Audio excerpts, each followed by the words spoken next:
आज मैं भारत के महाकाव्य महाभारत के विषय में कुछ अपनी बातें रखूंगा कि पाश्चात्य विद्वानों का मानना है कि महाभारत किसी एक व्यक्ति की रचना नहीं हो सकती है।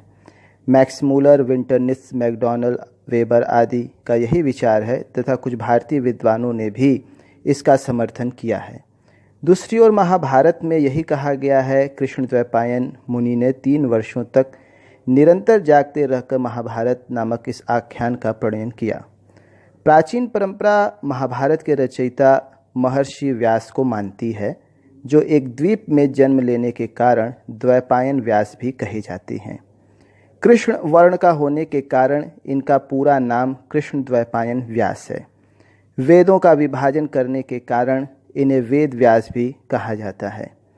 प्राचीन परंपरा व्यास मुनि को ही महाभारत के साथ 18 पुराणों का भी कर्ता मानती है। ये पराशर ऋषि तथा सत्यवती के पुत्र थे। सत्यवती चेदी राजा वसु की पुत्री थी, जिसे मल्लाहों के स्वामी दासराज ने पाला था। महाभारत की कथा वस्तु में ये व्यास एक पात्र भी हैं। धृतराष्ट्र, पांडु तथा विदुर इन्हीं की नियोग से जन्मी संतानें हैं। महाभारत में महामति व्यास की महिमामय मेधा सर्वत्र प्रतिबिंबित है। इस कृति की संपूर्ण परिकल्पना उन्हीं की है। संभव है कि इसमें क्षेपक या प्रक्षिप्त अंश बाद के कवियों के द्वारा जोड़े जाते रहे हों और इससे इसका आकार बढ़ता गया हो। आधुनिक विद्वान महाभारत का विकास 3 संस्करणों में मानते हैं। सबसे पहले संस्करण का नाम जय था। यही व्यास रचित मूल महाभारत था, जिसमें 8800 श्लोक थे। व्यास ने इसे वैशंपायन को सुनाया। वैशंपायन ने इसका प्रवचन राजा जनमेजय के लिए किया। जनमेजय ने कथा सुनते हुए बीच बीच में जो शंकाएं या प्रश्न किए, वे भी जय महाकाव्य में जुड़ गए। इससे दूसरा संस्करण भारत बना, जिसमें 24,000 श्लोक थे। जब सूत ने नैमिषारण्य में शौनक आदि ऋषियों को इसे सुनाया, तब यह 1 लाख श्लोकों का महाभारत बन गया। अब मैं महाभारत और रामायण, जो भारत के 2 महाकाव्य हैं, पर एक चर्चा तुलनात्मक रूप में करना चाहूँगा कि महाभारत को रामायण की ही तरह इतिहास, आख्यान, विकसनशील महाकाव्य, उपजीव काव्य, आर्ष काव्य कहा गया। महाभारत यह संज्ञा इसकी महत्ता तथा दीर्घ कलेवर के कारण प्रसिद्ध हुई होगी। महत्व और भार यानी आकार की विशालता के कारण यह ग्रंथ महाभारत कहा गया है। इसे विश्व साहित्य का सबसे बड़ा महाकाव्य भी कहा जा सकता है। इसमें मूल कथा में अन्यान, आख्यान, उपाख्यान और कथाएं अधिक संख्या में जुड़ी हैं। रामायण का मूल स्वर करुणा का है, जबकि महाभारत का मूल स्वर वैराग्य का है। वाल्मीकि की रचना प्रेम, स्नेह, ममता, वात्सल्य और सौहार्द की भावनाओं से ओतप्रोत है। महाभारत समाज में व्याप्त हिंसा, घृणा और कलह का यथार्थ चित्रण प्रस्तुत करता है, जिसकी परिणति वैराग्य में होती है। वाल्मीकि की रचना आदर्शपरक है, व्यास की यथार्थपरक। एक में भाव तत्व की प्रधानता है, दूसरे में बुद्धि तत्व की। रामायण काव्य सौंदर्य की दृष्टि से अधिक सुसंबद्ध और सुसंगत रचना है। महाभारत में इसकी अपेक्षा ऐतिहासिक तथ्यों और विवरणों की बहुलता है। भाषा की दृष्टि से भी रामायण की भाषा अधिक लालित्यपूर्ण है और महाभारत की अधिक तथ्यपरक। शैली की दृष्टि से रामायण में आलंकारिकता अधिक है। महाभारत पर लिखी गई प्राचीन टीकाओं का पता लगा है, क्योंकि महाभारत पे कई टीकाएं भी लिखी गई। इनमें नीलकंठ की टीका सर्वाधिक उपयोगी मानी गई है।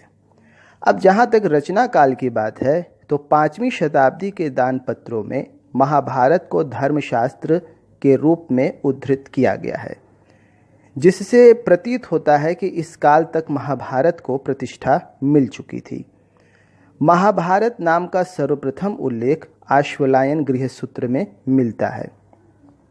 बोधायन धर्मसूत्र में श्रीमद् भगवद गीता का एक श्लोक उद्धृत है। गीता महाभारत का ही एक अंश है।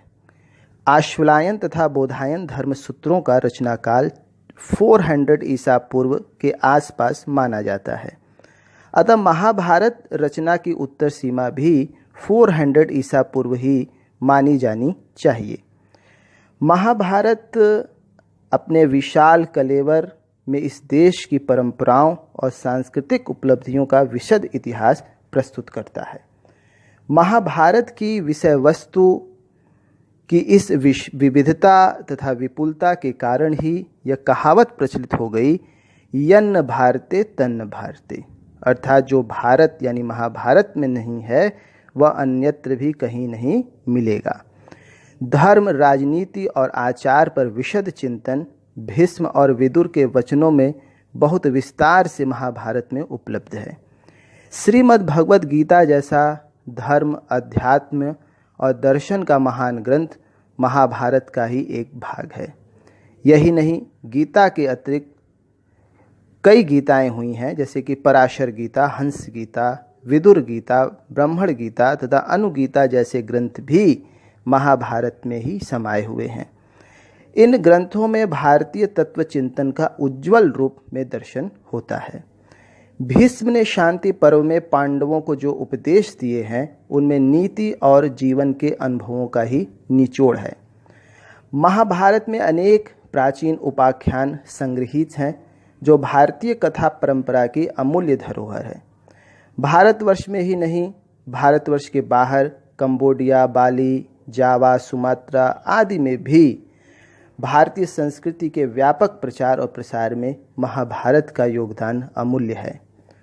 महाभारत के सभी पात्र अपने आप में विलक्षण और विशिष्ट हैं। उनके संबंध में यही कहा जा सकता है कि ऐसे अद्भुत चरित्र दुर्लभ हैं। दृढ़ प्रतिज्ञ और शौर्य में अप्रतिम भीष्म, अपनी सत्यनिष्ठा और धर्मज्ञता में युधिष्ठिर, बल और साहस में भीम, तो धनुर्वेद में अर्जुन अनन्य हैं। राज्य लिप्सा में धृतराष्ट्र, अहंकार और द्वेष में दुर्योधन और उदारता में कुंती, पति के प्रति भक्ति में गांधारी, स्वाभिमानी वीरांगना के रूप में द्रौपदी प्रभावशाली चरित्र हैं।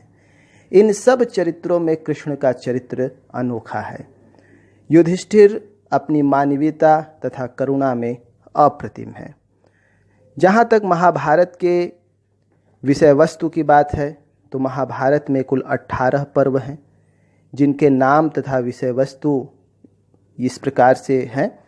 जैसे कि पहला आदि पर्व है, इसमें महाभारत की भूमिका, जन्मेजय का नाग यज्ञ, आस्तिक की कथा, समुद्र मंथन, दुष्यंत, शकुंतला और कच्च देवयानी के उपाख्यान आदि हैं।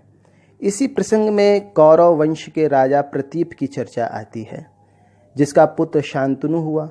शांतनु के 2 पुत्र हुए, भीष्म और विचित्रवीर्य। विचित्रवीर्य निसंतान मृत्यु हो गई। उनकी पत्नियां अंबा और अंबालिका से धृतराष्ट्र और पांडु का जन्म हुआ। धृतराष्ट्र का विवाह गांधार की राजकुमारी गांधारी से हुआ तथा पांडु का विवाह कुंती और माद्री से। गांधारी के दुर्योधन, दुशासन आदि 100 पुत्र हुए। कुंती के 3 पुत्र हुए, युधिष्ठिर, भीम और अर्जुन, तथा माद्री के नकुल और सहदेव, ये जुड़वा बेटे हुए।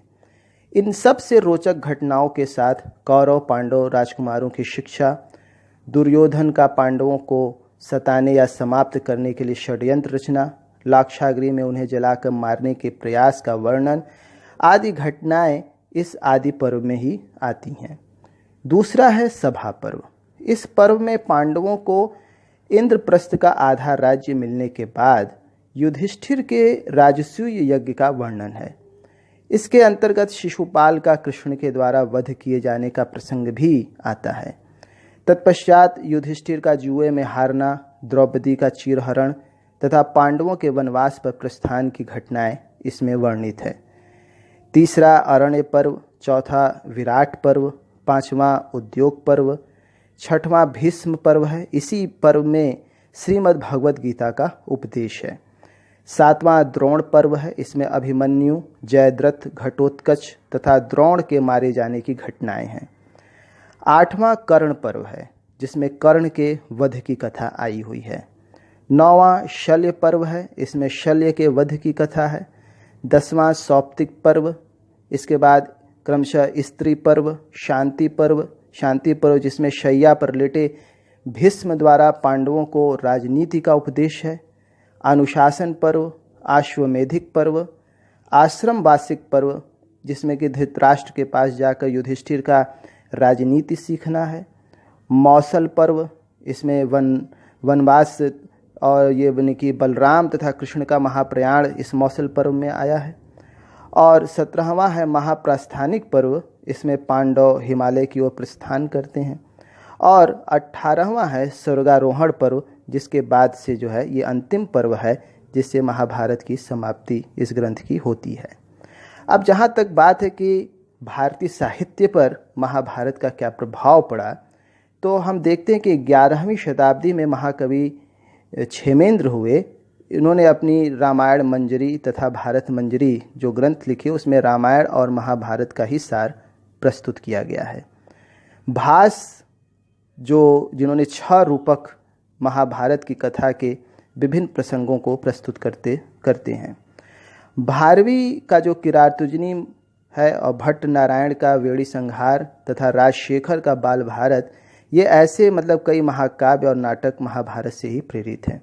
अभी वर्तमान में चले आइए तो धर्मवीर भारती का अंधा युग नाटक और रविन्द्रनाथ टैगोर का कर्ण कुंती संवाद जैसे ग्रंथ भी महाभारत पर ही आधारित हैं।